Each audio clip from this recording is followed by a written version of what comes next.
Hey, I'm Tas Mellis, and this is what you need to know in the NBA for Wednesday, January 6th.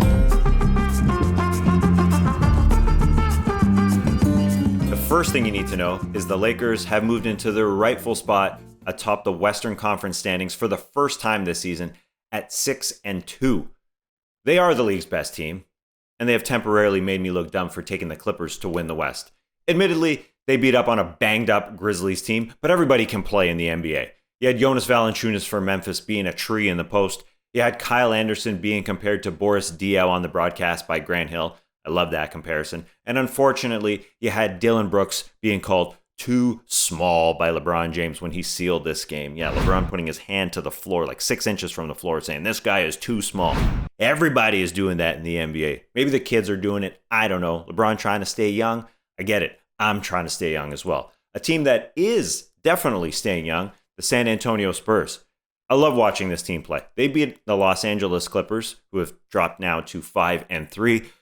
The Spurs, yeah, DeMar DeRozan, LaMarcus Aldridge, the old guys are their pillars, but they've told LaMarcus Aldridge, hey, step out even more this year. You're taking a career high in threes this year because we've got young guys who want to move towards the rim. You got to give them some space. And these young guys are a blast to watch. Keldon Johnson, DeJounte Murray, Lonnie Walker are the starters beside DeMar DeRozan and LaMarcus Aldridge. In fact, this is the youngest Spurs roster since Gregg Popovich took over in 1996 as the head coach. Yeah, he's been coaching that long. Spurs' average age is 26 and a half.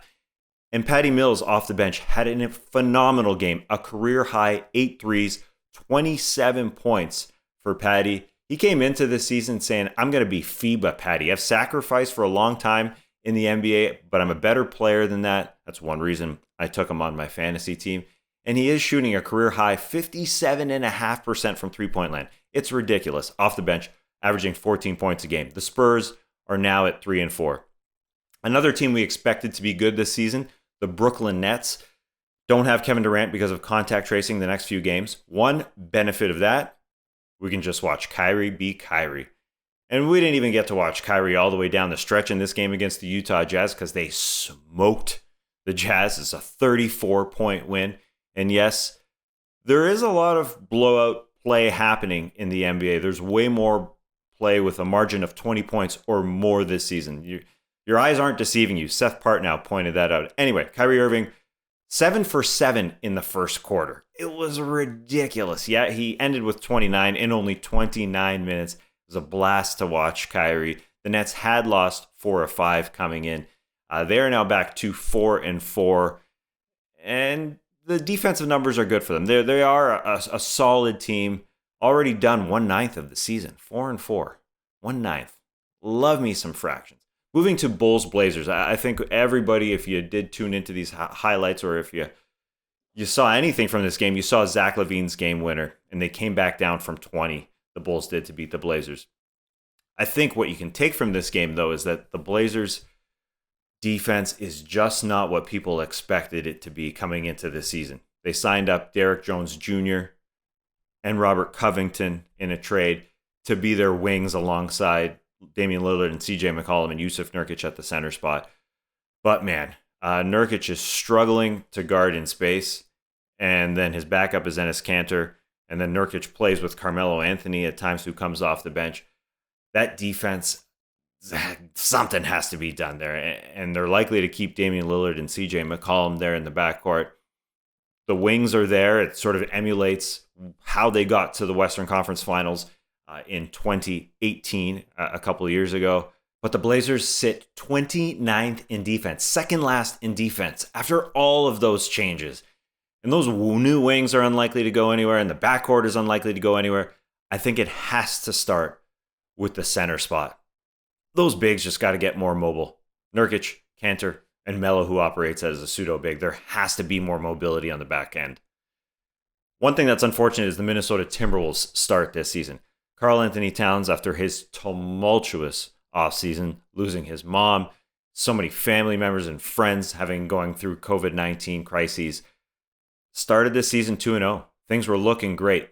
Then, uncoincidentally, when Karl Anthony Towns went down to injury, the Wolves lost 5 in a row. Now, they fought on Tuesday night against the Denver Nuggets. It was a scrappy battle, but they just are not deep enough with Towns out of the lineup.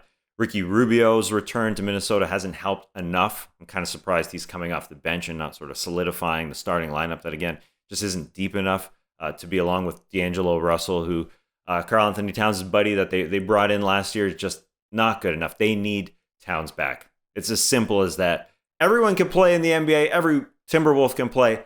But in the Western Conference standings, when things are very, very, very tough to make the postseason, they need Towns back. One note I wanted to throw in here, we just talked about the Blazers remaking their roster to try and get more defensive. Well, the Milwaukee Bucks remade their roster around Giannis Antetokounmpo in the offseason, trying to get more three-point shots around him. And it has worked incredibly well. Even though they're sort of flying under the radar right now, because they do every season, they have the best three-point percentage in the league. Well, the last few years, they have been bottom half of the league. And they've always taken a lot of threes, but now they're making them. Drew Holiday, a big part of that. Dante DiVincenzo, who's moved into the starting lineup after they tried to trade him for Bogdan Bogdanovic. They got him back and said, hey, you're a starter. He's shooting 55% from three. Actually, that percentage, it's not an anomaly. 4 starters on the Bucks are shooting a career high in three-point percentage. Everybody besides Giannis. That's unlikely to keep up, but that's exactly what you want when you remake a roster around Giannis. And lastly, before I go, I just wanted to show some love to the Atlanta Dream and WNBA players as a whole, because they were courageous this past year in speaking out against one of the Atlanta Dream's owners for what they believed in. And as somebody who's watched basketball for a long time and covered it really closely, it makes me very, very proud to see players in both leagues speak out, put their necks on the line for what they believe in. It's also made LeBron James very proud, as he said, maybe I'd like to own this Atlanta Dream team. I'm not sure how that works in the CBA, because you can't own an NBA team, but you can own a WNBA team. I'm not so sure. LeBron will probably figure it out. Thanks for joining me today. Make sure you check out the full-length No Dunks episode. We've also got a mailbag beach steppin' episode dropping on Wednesday. I will be back Thursday to give you the news as fast as I possibly can.